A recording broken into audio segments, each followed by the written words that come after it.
Asante sana kwa kuendelea kuchagua DTV Zone. Usisahau kusubscribe, kulike pamoja na comment kwa ajili ya kuendelea kupata taarifa nyingine nyingi za kimichezo. Asante na karibu. Siku hii ya leo bwana, natamani tumzungumzie Jan Otos Baleke ambaye yeye amekuwa ama ameleta sintofahamu nyingi, ama kwa kiasi kikubwa watu wamekuwa waelewi yupo wapi, hali yake inaendeleaje, mambo yanakwendaje. Sasa ipo taarifa ama kuna uwezekano mkubwa sana striker wa zamani wa Simba Sports Club pamoja na Young Africans Jan Otos Baleke akajiunga na Amazulu ya kule Afrika Kusini mara baada ya kuwepo kwa mazungumzo baina yake na uongozi wa timu hiyo yakihitaji huduma yake.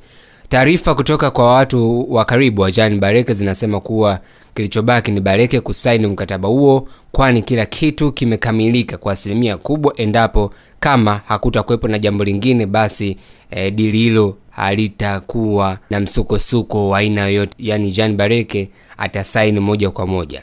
Chanzo hicho kimesema kuna asilimia kubwa Baleke akasaini Amazulu FC kwa sababu makubaliano yake kati yake na uongozi wa timu hiyo yamekwenda vizuri. Kilichokuwa kimebaki ni yeye tu kuhakikisha kwamba anaweka kila kitu sawa na hatimaye kuwa mchezaji halali wa timu hiyo.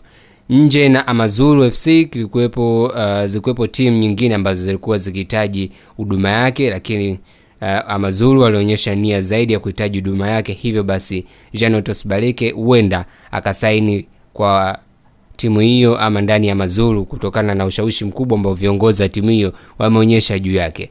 Kwa muda aliocheza Simba alifunga mabao 8 akiwa amesajiliwa wakati wa dirisha dogo la msimu 2022-23, lakini aliondoka katika dirisha la 2023-24 na kwenda kujiunga na Al Ittihad, kisha akajiunga na Young Africans ambapo aliachana nayo msimu huu akiwa amefunga bao 1 pekee. Hiyo ndio hali ya Baleke ambayo amekuwa akipitia huko aliko, lakini kwa sasa hivi mambo yanakwenda kuwa vizuri. Na kubwa kama mchezaji professional player kama yeye ambaye kwa wakati unaweza nikasema ameshajua na kitu gani ambacho alikosea msimu uliopita, yani kitendo cha kutoka Al Ittihad na kuja kujiunga na Young Africans. Yes, uwezo kusema kwamba ni kosa kwa sababu mpira wa miguu ni mpira ambao unahitaji kuzunguka kwenda sehemu moja, kutoka sehemu moja kwenda sehemu nyingine. Uwezo kukaa sehemu moja milele.